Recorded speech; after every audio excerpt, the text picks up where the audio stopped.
Welcome to the Commercial Kitchen Chronicles, the original food service equipment repair podcast built by technicians for technicians. Whether you're on the front lines of repair, keeping the kitchen running smoothly, or just passionate about the food service repair industry, this podcast is your go-to source for expert insight, tech tips, and real stories from the field. Everything said on the Commercial Kitchen Chronicles comes straight from the hosts and guests and does not represent the views of their employers, companies, or partners. We're here to share real stories, real experiences, and real opinions. Take it as insight, not as official policy.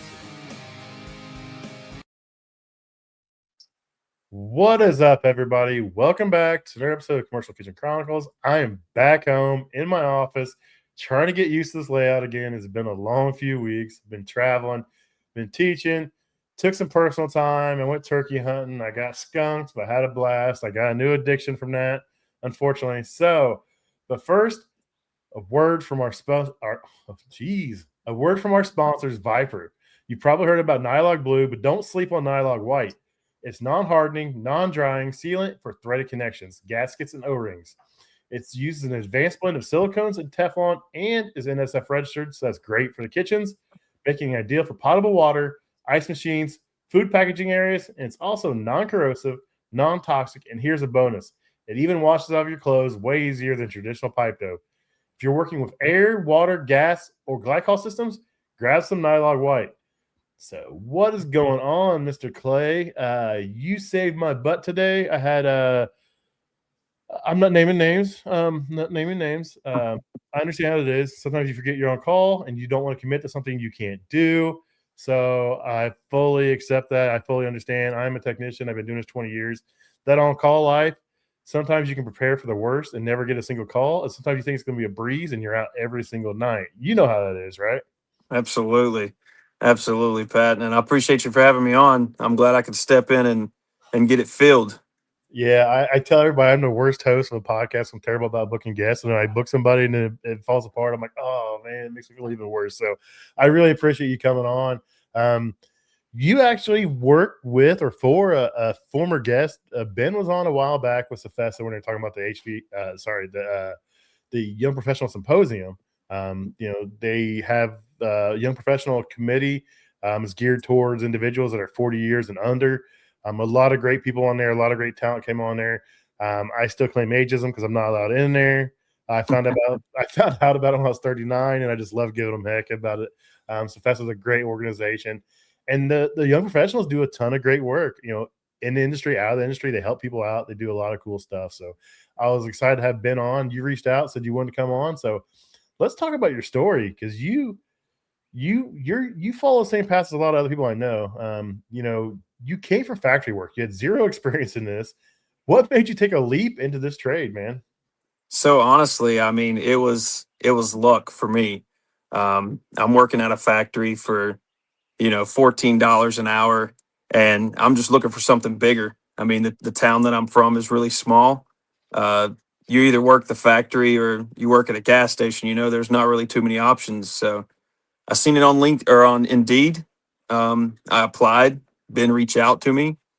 To be quite honest with you, I don't even know if he knows, but I originally thought I was coming in for refrigeration. I had done a little bit of HVAC side work with some fellas that I knew, and I figured I could give it a shot. And when I physically got to the office, I seen they had a display that had knives and plates and stuff for grinders, and my wheels started turning. I was like, I don't even know if I'm doing refrigeration anymore.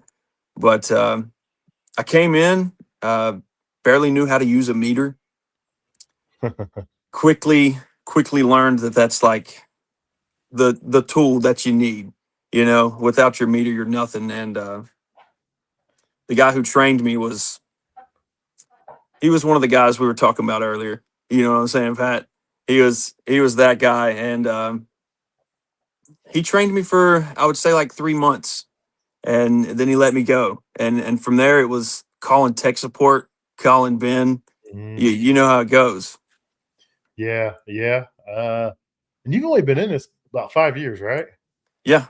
I came in. I'm about to be 30. I came in at 25 is when I came in. Mm-hmm. So. Yeah, that's when I came in, was right at 25. I was an electrician for a while, came over to this. And it was quite the shock. Luckily, it was 20 years ago, so it was far less advanced than what it was 5 years ago, let alone what it is today. I tell everybody all the time, like, man, I got like a week and a half training, and the guy I was with, like, he's gonna figure it out. Just let him go. And I hit the ground running, and it's been an absolute blast. So I feel you there. It's like, yeah, like you want to do it, but you're scared. Like there's both sides to it. You think you can do it, and then you've seen enough stuff in a few months. You're like, oh, I can do this, I can do this, and you get out and you're like, I haven't seen this, I haven't seen this, I haven't seen this. Like, what am I doing? How did I get myself into this mess? But it works out though. It seems like. It does work out. There was a lot of times where I'm standing in a grocery store kitchen and it's 6 p.m. I'm on an overtime call. I have no idea what I'm doing with this piece of machinery. And I kind of just gotta work my way through it, follow some wires, trace some wires back and see what happens really. And luckily it's turned out good. The tech support's okay sometimes. Mm-hmm. I think a lot of younger guys, a lot of new guys, they get on tech support and they may get frustrated or overwhelmed because we've all been there. We all know when we're on the phone with somebody and we're like, "Hey, let's test power right here," and they're like, "What do you mean?"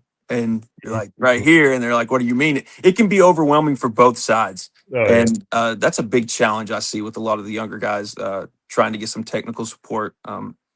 But every time I tell them, you got to be the bigger person in every situation. Mm-hmm. The guys on the other end of the line, they might not be having a good day. So you got Yeah. to take that chip on your shoulder and throw it off because in the next 5 seconds, if you get past what you got here, he might tell you something that could really help you out. Yeah, I do a lot of tech support for my company and just for people in general. I do all the time reach out on, LinkedIn, TikTok, Instagram, Facebook, ask me questions about something. And I learned real quick that tech support probably wasn't as easy as I thought. I said, I made fun of those guys in tech support for, having a job. Like, man, Yeah. that's a bad job because you gotta do a lot of stuff, man. And you never know what you're working with. You never know what the person on the other end has in their hands. You don't know what tools they have. You don't know if they've even seen this before. You got to try to guide them through how to fix it, how to make it right. And some of these people, you're like, dude, I wouldn't let you teach my dog to crap in the yard. What are you doing? Like, it is Yeah. what it is, man. Yeah. Yes. But When you first started, man, those first couple weeks, what did you think? You had to have been like, just like, what did I get myself into? it never really scared me. Yeah. I've never been afraid to work with my hands. I've loved figuring stuff out. I used to always tinker with stuff around my house just for fun. The factory I worked in, actually, we built ambulances. So there was a lot of troubleshooting involved there when it come to low voltage wiring and stuff like that, 12-volt circuits. So that's where my little bit of experience had came from. Mhm. I'd never messed with a 208 volt. I'd never really tested power ohms, stuff like that, capacitors. That wasn't my forte, but quickly I learned, and it was never really rough for me. The biggest thing I think I had was the people skills with the managers and the employees. That can take you a lot farther in this industry than most people realize. Having that good rapport and having a customer smiling when you walk in instead of frowning. I Yep. mean that makes the job 10 times more enjoyable. That was the hurdle for me, honestly. I could teach anybody to fix anything, but if you can't talk to people, or you're scared to talk to people, or you won't talk to people, this isn't the job for you, man. Because you got to learn to read the room, learn to read the customer, and learn to read the equipment. And man, I know some people that can fix anything, dude, and they can't talk to the customer to save their lives. Like, you follow them up, and the customer's like, "Oh, thank God it's you," because this guy was just mean. I'm like, "Did he fix your stuff?" And I was like, "You're like, yeah." I was like, "Was it this guy?" They're like, "Yeah." I was like, "Yeah, he's not the best at talking to people, but he's really good at fixing stuff." So if you want to Yeah. get past that, and some people don't care, they're like, "No, if you're not going to talk to me like a human being or explain it to me in a way I can understand without trying to sound smart or whatever, like they don't want to deal with it." I mean, it is what it is. So Yeah. customers come in every shape or form. They all come in every different attitude, just like technicians, and you got to figure it out.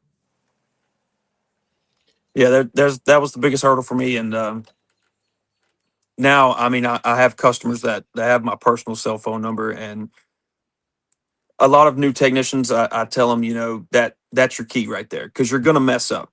You're gonna mess up. You're gonna order the wrong part. those things are going to happen, and you build that rapport with that store manager or uh, that service manager at a restaurant. Then it's going to be a lot easier when you have to go to him and say, "Hey, uh, I got this part. It didn't fix your unit. I'm going to have to get this other part and get it here tomorrow." They're going to take that a lot softer than if you're walking in and walking out, not really giving them any information. They're going to be like, "Oh, it's this guy again." Yeah, yeah. You want that customer to want you. You want that customer to like you and interact with you. Once you do that, you can screw up. You can, a lot. I mean, it doesn't mean they like it, but Yeah. time, as long as you can explain the way they understand it, like, hey, this is this, I messed up. Like, okay, what you got to tell them what you're going to do to fix it, rectify the situation, of course. But dude, that communication skill is the biggest part of this job that no one understands. I've seen some guys that are good technically, Mhm. and the store managers just do not like them because they're not good at communicating. They Yeah. seem standoffish, or they're not really nice, and that hurts not only the service tech, but that hurts the company. I try to get all my guys to want to come in with a smile, have them leave with a smile. Everybody's happy, because at the Mhm. end of the day, these customers pay the bills, and then those bills pay your paycheck. So it all flows down, and you gotta be remembering that when you're talking to everybody at these stores for these Yeah. customers. Yeah, Rich, he's got a migraine, so he's not on, but he's in the chat, and he said, "An average tech with great people skills trumps a great tech with shitty people skills every time." 100%, Rich. 100%, little buddy. Absolutely. So 5 years, and you're a regional manager now. How the hell did you move up so fast? And what did you do differently than everyone else that led to that? Okay.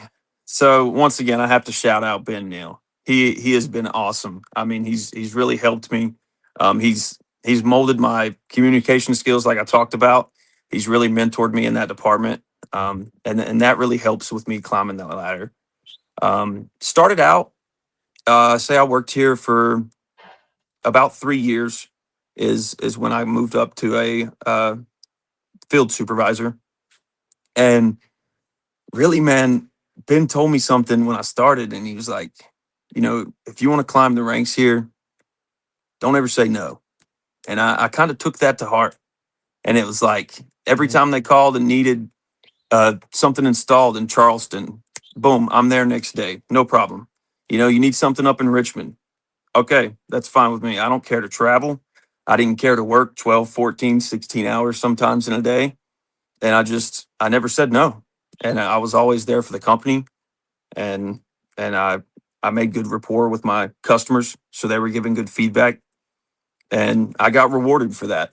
And then I have to shout out Ben. He's really helped me out, and he sees the potential I carry, and he's helping shape that for me, and I really appreciate that.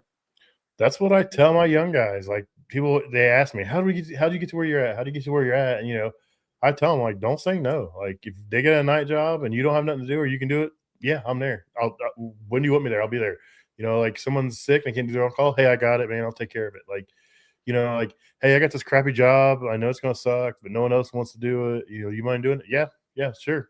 I'll bring some extra clothes, or I'll go take a shower afterwards. Like, Yep. be that guy that's going to step up and be the team players and go above and beyond, and it's going to pay off big time, man.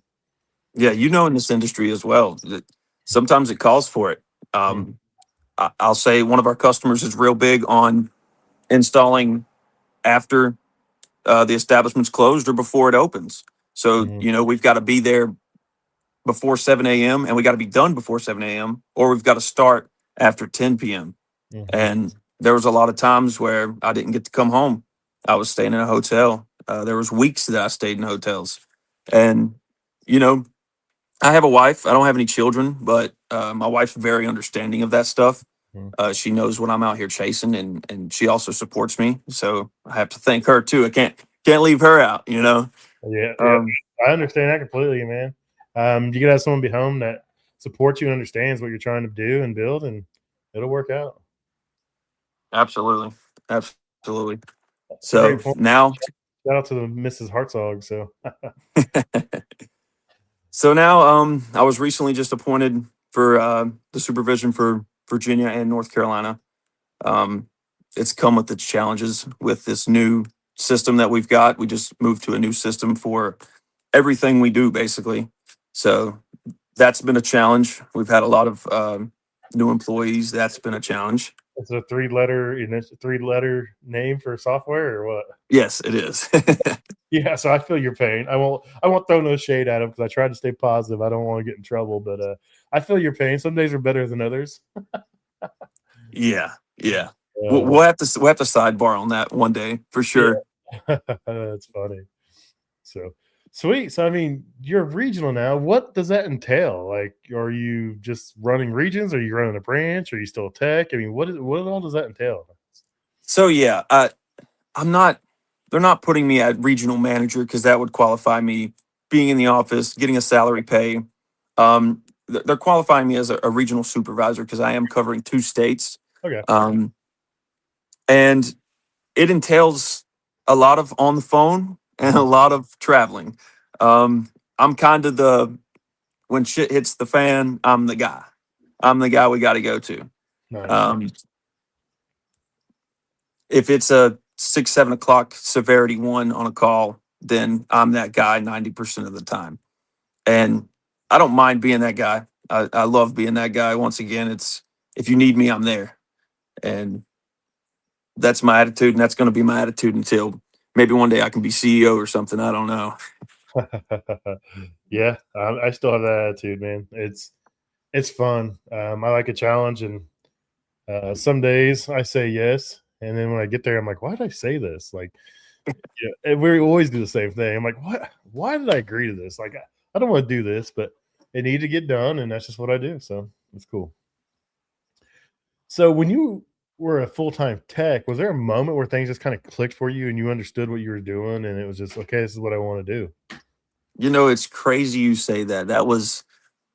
It was all at once. It was, I figured out what I was doing and I could feel that in my mind. I was like, this is starting to make sense to me. This Mhm. this electricity is starting to make sense to me, and I'm starting to fully comprehend it. And at that point, and along with coming from a factory, you know, 10 or 12 hours in a factory is grueling.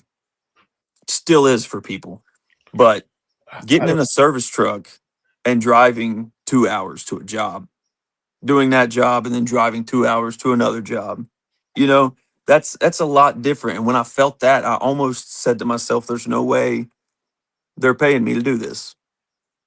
Yeah, that factory grind's different, man. I don't know how people do it, dude. I can't do the same thing over and over and over. It drove me nuts. Yeah, It it's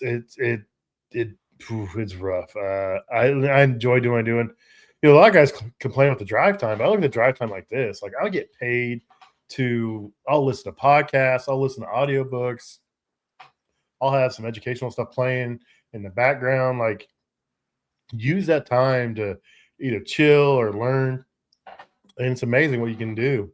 Um, I, I don't care. Like, I'll drive 4 hours. Like, before I went to San Antonio, I drove 3.5 hours into a different market, or still general parts, but I drove through one market into a third market to run a service call because they needed somebody and they wanted me. I was like, cool, you pay me a drive, I'll drive wherever you want. You want me to drive to Florida, I'll drive to Florida. I mean, where's the service call at and what I got fixed? You know what I mean? This is my outlook, and it's I fun. call that free money. Oh yeah, dude. Just drive, listen to the radio, dude. Absolutely. Now the camera is a whole nother story I don't want to get into, but it is what it is. It's their van. If I want to work there, you got to play the game, unfortunately. So it is what it Yep. Yep. is. The bad thing is dumb people have caused this to happen. So I understand it. It is what it is. So, Yep. what habits did you build early that accelerated your growth? Just staying on the grind, man. Staying on the grind, and it always goes back to that. And building that relationship, that always comes back to that. Those are habits that I liked creating. I loved waking up at 4 a.m. and getting on the road and getting things done. I loved when managers call me, say, "Hey, Clay, I've got a fryer that just went down. I just put in a work order. When do you think you could be here?" I'll look their address up immediately. If I'm headed to a less important call, I'm looking that address up immediately, calling my dispatch, and I'm going straight to that call. And they're happy go lucky to see me. Mm-hmm. Yeah, that's the way it's got to be. You got to have that relationship with your dispatcher where you can do that, and they, it's not disrupting the whole day, or they're feeling like you're trying to do their job. But a good dispatcher and a good manager is going to understand that, hey, if you realize you need to run that now versus later, then it's probably a good reason for you to run that now versus later. Yeah. That's cool. So, you mentioned Ben a couple times. It's getting dark out there, bud. Yeah, I'm gonna move to where there's some light, brother. Uh, you mentioned earlier about Ben. Did you have any other mentors, or did you figure out the technician side the hard way, or what happened there? Yeah, it was figure it out the hard way. Um, Ben was there when I needed him, but at the same time, he's a service manager, so he's got to take a lot of calls. There's always people calling him and asking for help. So I remember there was one guy that was in my region, and of course, there's ways to reach out to all the service techs at the company, but when you're a new guy just coming in, you don't necessarily want to send everything to that chat where everybody can see it, and you might look a little stupid. So it was rough at first. Like I said, I love tinkering with stuff, and once I understood how that meter worked, it was over at that point. I could trace anything down, and then I could find my problem. So once I understood that and got that skill locked in, and I still tell the guys to this day, the new guys coming in, once you learn how to use that meter, you can work on anything. Yeah, yeah, that is the number one piece of equipment, that, I mean, the tool that you cannot. I wouldn't go cheap on. I'd get a decent brand one. I'd make sure I learn what all the functions are. Make sure whatever meter you buy or you're given and will do everything you need to do. Make sure it can do microamps. Make sure it can do amps. Make sure it can do millivolts. I mean, you got to make sure it does everything. Temperature, and then as long as it gets you what you need to do, learn it, live it, and have a backup, because ain't nothing worse than your meter dying or you blowing it up.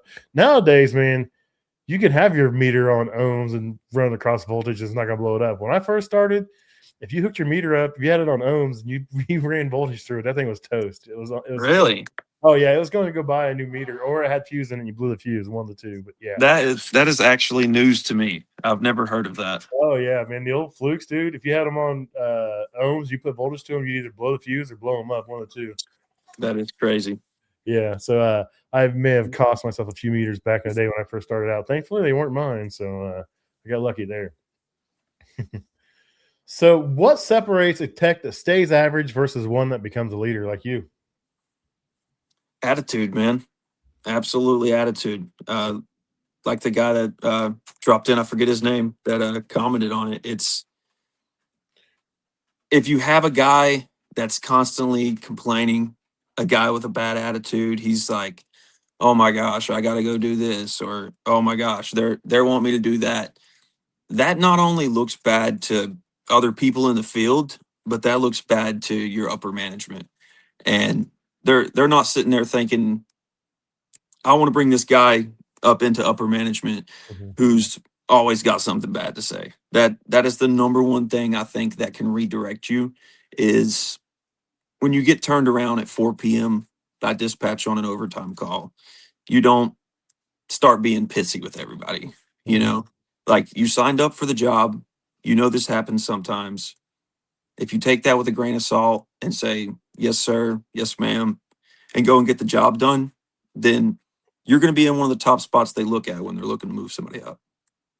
That's a good point. We all are frustrated when an overtime call comes in, especially if you have plans, or you want to go home and chill, or you don't feel good. But it's part of it, man. It's like it's just what this industry is. A lot of people depend on us. Restaurants depend on us. Schools depend on us. A lot of times, if you do refrigeration, there's tens of thousands of dollars of food in these coolers and freezers, and Yeah. it can't wait till the next day. It's got to go then. There's a reason why they're calling you at 9 o'clock at night, and it's not because they want to stay and wait for you to get there. Yeah. So that's a good point. So, coming out of the field, or coming from a normal technician to a supervisor role like yourself, is there anything you had to unlearn before, getting comfortable where you're at now? A big one that I had to unlearn, that would be letting go. Hmm. Um, I always like to be there, even before I was the supervisor. I like to be there with the guys if they're working on something they've never worked on, Mhm. or if they've got a big job that I know took me a long time to do. It's in the back of my mind, like, what if they get stuck on that part I got stuck on, and then they're there for 6 hours? Like, letting go and just letting the guys kind of figure out their self the same way that I did. It helps them out a lot more than it helps the company. Um, when I first thought about it, I'm like, I'm trying to get this job done so we're not wasting a bunch of labor hours because we've quoted for this. Mhm. It may go over and then we're going to have to eat that. So I would want to be on site with them, but learning to let go is one of the big things I had to learn. Yeah, I'm transitioning into more of a leadership role where I'm at right now. I'm doing some training and some other stuff, and my biggest takeaway is like, as a technician, your job is to rush in and fix it. You see a problem, you fix it. But like in a leadership role, it's not that simple. You can't just rush in and fix the problem right away. You know what I mean? You Yep. can, but you may cause some other ripples somewhere else. So you got to figure out, like, I don't know. It's been a huge learning curve for me, man. It's just like slow down and think. And normally I'm like, let's get this fixed. Let's go to the next one. And I'm just like, I see a problem. I want to fix it. Like I want to fix it right then, but it doesn't work that way in a leadership role. Yeah. Yeah, that's going to be rough. And I even told Ben, I said, if you ever offer me an office job, I might have to turn it down because I don't want to go and not be able to be out here and help these guys. I love doing that. I love showing them something new or something to just helps them get the job done faster. Yeah. And I don't know if I could let my hands go completely of it. Yeah. That'd be a hard one to do. That's what I'm scared of. Like, I don't want to completely out of the field. I don't know, man. It's just so much going on right now. It's just we'll see what happens. Who knows? I may not come out. I don't know. That's Yeah, hard to because tell. all the work that you do or that I do, then that's got to be relying on someone else, and that I feel like that's going to be more stressful than being a manager in itself. Yeah, yeah. So, how do you handle pressure now? You know, you've got some experience behind you versus when you first started. Ah, I used to be a little bit of a hothead, and I would get really frustrated. And I've learned to take it with a grain of salt, like I was talking about earlier. That's what really changed my attitude and changed the course of my career, was being like, it's not that big of a deal, and it's usually not that big of a deal. But when you first come in, if you're getting really frustrated really easily, then I mean, you would may even consider that this industry is not for you because, like you said, there's so many variables. You never know what's going to happen, and some people are cut out for that, and some people just aren't, and that's okay. But it's a rough industry to be in. Mhm. So, Leo wants to know, how do you interact with the guys? You know, being so young in the industry 5 years and the role you're in now, there's probably a lot of guys that have been doing this for years. Probably like, why him? Why him? There are probably some guys that probably look at you differently in that role. How do you just interact with the technicians from day to day to make sure hey, I'm on your side. I'm here to build this with you. Respect. I would definitely say respect. I don't treat any of the guys, young or old, like I'm better than them. We're a team, Mhm. and I'm out here in the field with these guys too. I'm not sitting here and trying to micromanage them. I'm in the field helping them out. And for the guys that are older than me, I find that if you treat them with respect, 9 times out of 10, you're going to get the same back. I'm never calling guys and saying, "Hey, you must go do this right now." That's never how I'm approaching a conversation. Once again, Ben, man, he's kind of my copy and paste. If I've got a situation like that, I would call him, and I'm like, "Hey, I need this guy to do this. Um, he needs to do it no matter what." But I don't want to call him and say, "Hey, do this no matter what." So he would coach me in that aspect and be able to present it to him a lot softer and a lot kinder, because I genuinely don't feel like I'm better than them because I'm in a leadership role. It's the only thing that I feel like comes with my leadership role is more responsibility on my end. I'm here to make sure you guys are good. And if you need help, I'm here to make that help happen. Because if you guys fail, then technically I fail. And it's all together. We all have to be together in a team. I don't want any of the guys to feel like I'm trying to be superior to them, even the young ones. Hey Ben, I don't know how much you're paying him for this, but you're going to have to pay me some too. That's funny. That's funny. That's cool. Yeah, that's another hard lesson for people to learn going into this supervisor role. That's how to deal with people, how to interact with people. And that's something I'm trying to work on too. It's hard, man. I'm 43 going on 44, and I really should have been like born like 20 years earlier because like I don't hold back. I tell people honestly, and sometimes people don't like that. Unfortunately, We are the same in that aspect. like people want to sugarcoat it. And I'm like, I don't have time for that. You screwed up. This is what you did wrong. Don't do it again. Fix it. And let's learn from it. And these guys was like, he said this to me, and I'm like, well, was I wrong? And they're like, no. I was like, did I say anything wrong? No. I said, you just didn't like the tone. They're like, yeah. And I was like, oh, that's your problem. Yeah, yeah.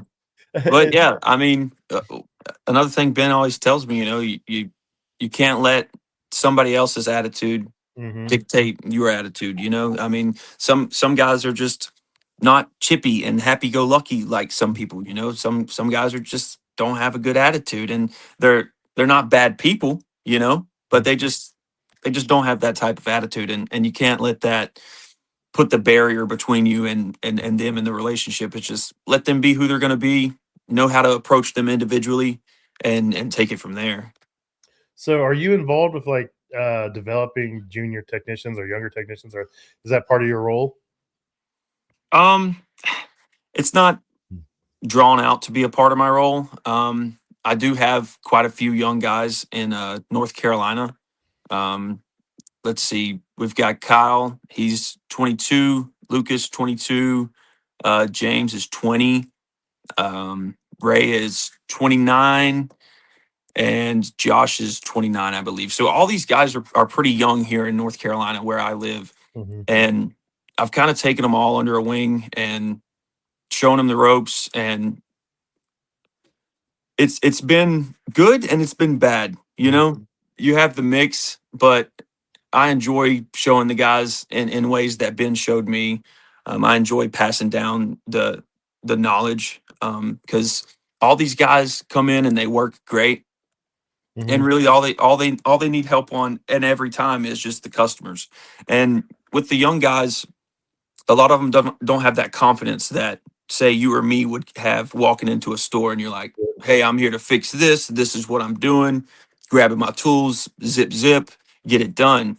And you have to build that confidence. When I came in at 25, I did not have that confidence myself.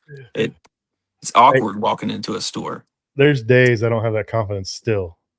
Let's just be honest Yeah, there. Some days I'm just like, man, I can't fix shit. What am I doing here yeah. today? Like, I'm going home, starting over. I'll see you guys tomorrow. We'll try again. But it's awesome to see them build that confidence. Oh, yeah. When them young guys it hits, dude, and they just like they feel it in their bones, and they're like they know, like, dude, that's the feeling right there, man. Yeah. I will say this, like, all these people are like, oh, these young people don't want to work. These young people don't want to work. Well, they don't want to work with people like you with an attitude like that. If you find a way to get you some 18, 19, 25 year olds and you figure out what they want and how to grow them and teach them, they will be the hardest working people you've ever seen in your life. And it stands true. It Mhm. definitely stands true. Um, they a lot of them are trying to build something, Mhm. and you give them a little bit of opportunity, and they'll take it. Mhm. That's fun. That's fun. Um, so what's your guys' training program like for a junior tech? Of zero experience coming in? Do you guys have some in-house stuff? Do you just write up a technician? Do you guys utilize Safesa? What's that like where you're at? Yeah, so we have utilized Safesa a couple of times. I know some guys have went to some Safesa trainings. Um, we do mostly hands-on training in the field.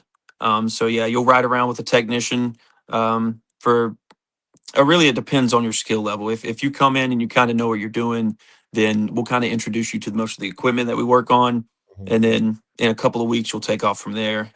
If you're coming in more green level one, you'll get more time with a tech. But I feel like that's the best way to train is just getting them in the field, seeing real life scenarios, talking to the managers while you're there to help them, stuff like that. So it works out good for us.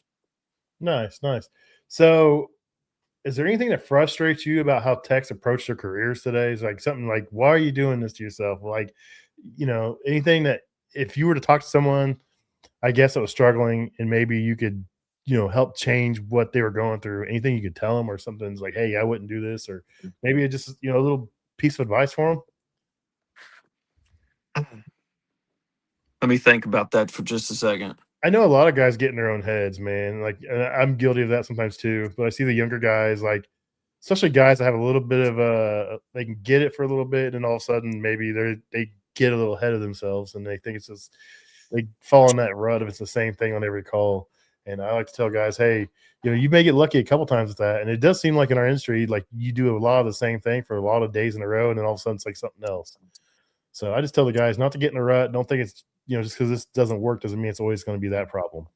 Yeah, yeah. Overwhelmed. I see Mhm. a lot of young guys getting overwhelmed. If you're on a new piece of equipment and you don't really know what you're looking at, and it's already 3 o'clock and it's an overtime call, and you get stuck on it for 4 or 5 hours. I have them calling me, and I can't figure this thing out, and they're getting really overwhelmed. If I've had a lot of guys, and including myself, if you take that 30 seconds, one Mhm. minute, go outside for just a few minutes and just calm down. Mhm. Usually, when you come back in, you can find the problem you were looking for the whole time, and it was right there in front of your face. And so, just staying out of your head, like you said. Don't get overwhelmed. Just keep your head down, and know that each day is different. So tomorrow might be better. Yeah, don't let yourself get stuck on a call for 3 hours before you call for help, though. Yeah. Oh gosh. Yeah. I'm Yeah. like, you ain't making any progress in like 30 to 45 minutes. Please call me. Like, I'm here to help you. I don't want you to be 3 or 4 hours in, then you're calling me and you're like, I've done all this. And I'm like, did you check this? Yeah. You could have called me, and in 30 seconds, you would have had it fixed. I'm the person when someone calls me for help, I don't give them the answer. I like ask them questions that lead them down that road. I'm like, well, did you do this? Did you do this? Did you do this? And all of a sudden, like, I got to figure it out. I got to go. I'm like, oh yeah. I will not give an answer. That's just me. I'm not gonna give you an answer. I'm gonna give you questions. It's gonna lead you to that answer because I want you to learn. And if you gotta test some things to get to that answer, you're gonna remember that. Yeah, yeah. And but sometimes, it doesn't kill to let them burn for an hour, Oh yeah, because yeah. sometimes you'll learn something that, You gotta knock them down a little bit sometimes. yeah, yeah. And then if you spend 3 hours on a 30-minute call, the next time you go do that same type of call, you're not going to do the same thing you did last time. I guarantee it. Now, if you had a 19, 20-year-old ask you about this industry, what would you tell them is the reason why now is the time to get into this job, this industry?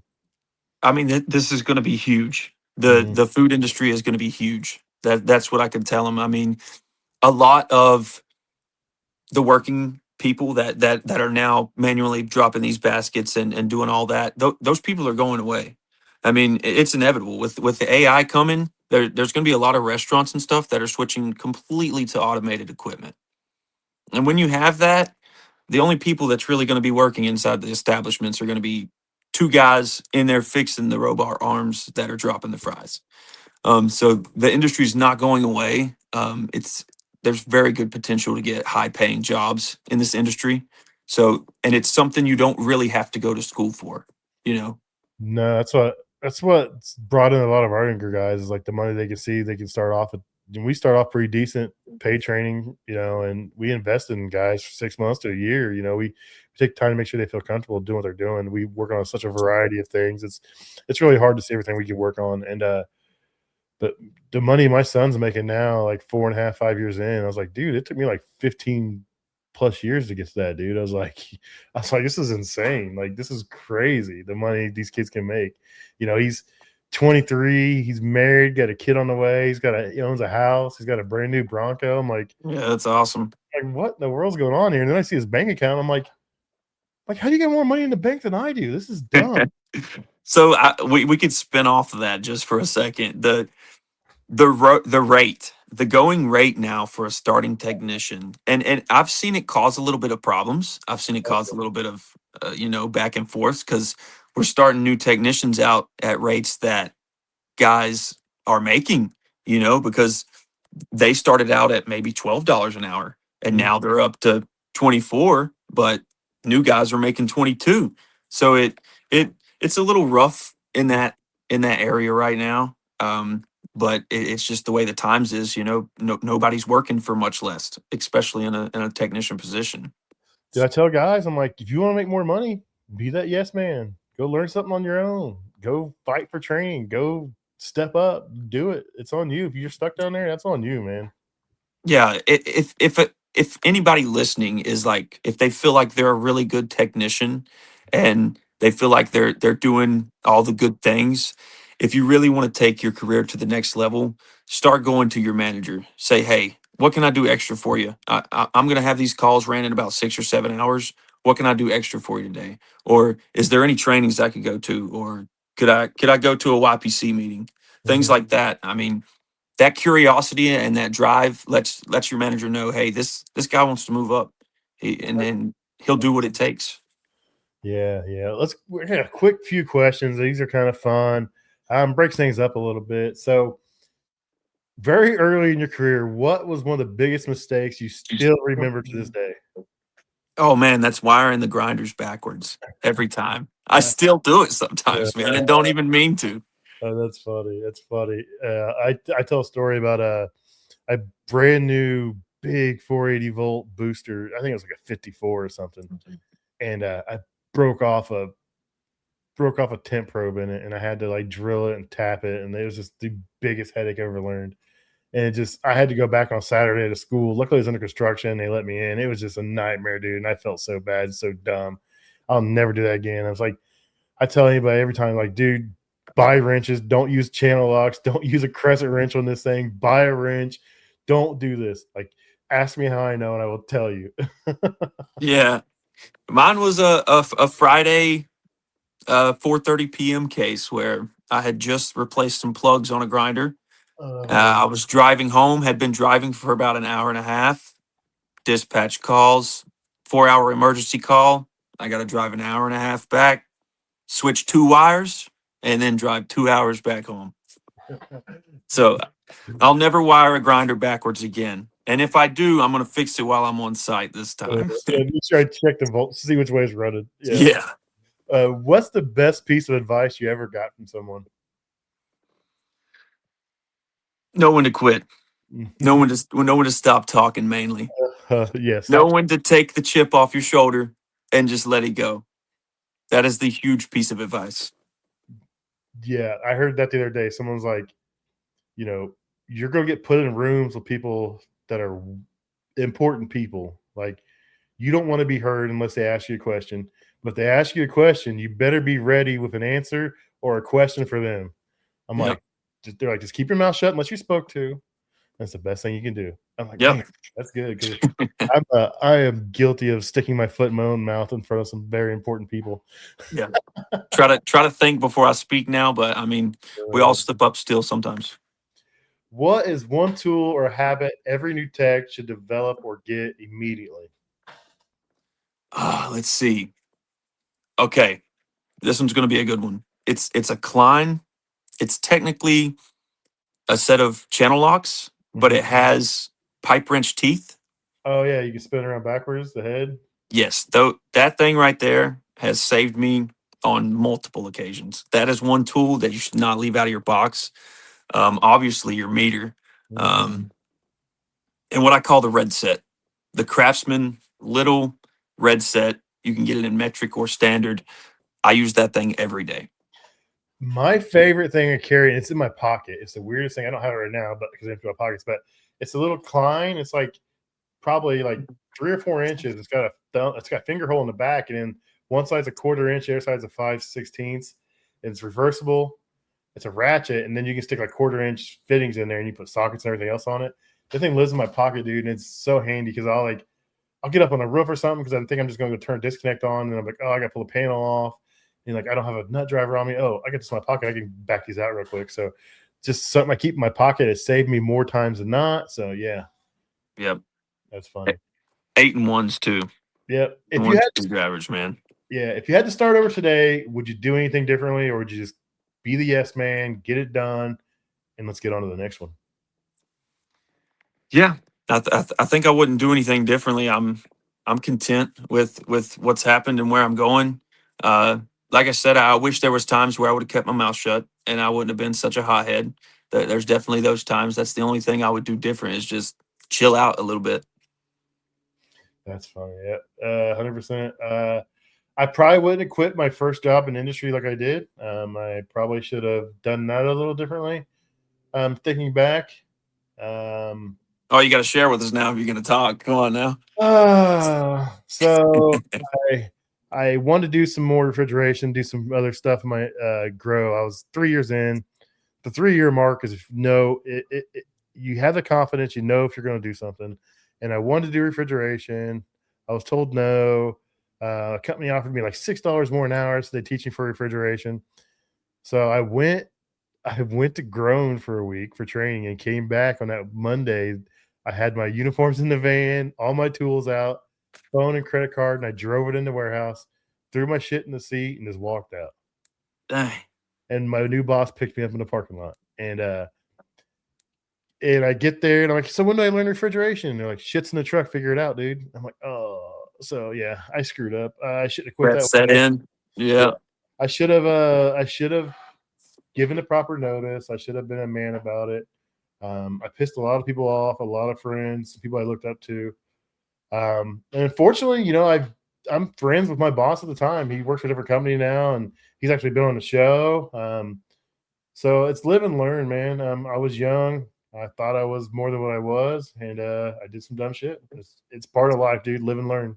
You live and learn, man. You live and learn. So I won't keep you any longer. I don't know how active you are on social media, so I don't know if you want to plug any social media. If you don't have to. But I really appreciate you coming on, man. It's been fun catching up and talking to you, and I look forward to talking to you more in the future. It sounds like you got a bright future over there at Archway. Um, you got some good people working for you, some good people in your corner, and I think you're gonna go places, man. Hey, man, I appreciate it, Pat. You guys can check out Archway Service Group LinkedIn. You can find me on LinkedIn. Uh, just let us know if you need any work. We'll get it done. North Carolina, East Coast, baby. Yeah, I will link to your LinkedIn and everything on the notes when this comes out, dude. I appreciate you coming on such short notice. It was a great interview. You're a good dude. You got a great outlook, and I look forward to seeing you grow and see what you're going to do over there at Archway, man. Thanks, Pat. I appreciate you, man. Yep. Have a good night, buddy. You too, man. If you guys would, please consider subscribing, rating, and reviewing the podcast. It really helps us grow and helps us know which direction to move in. Also, if you have any suggestions for guests, please email me at commercialkitchenchronicles@gmail.com. Or if you want to be a guest, email me. Love to have you guys on. Thanks a lot. See you next week.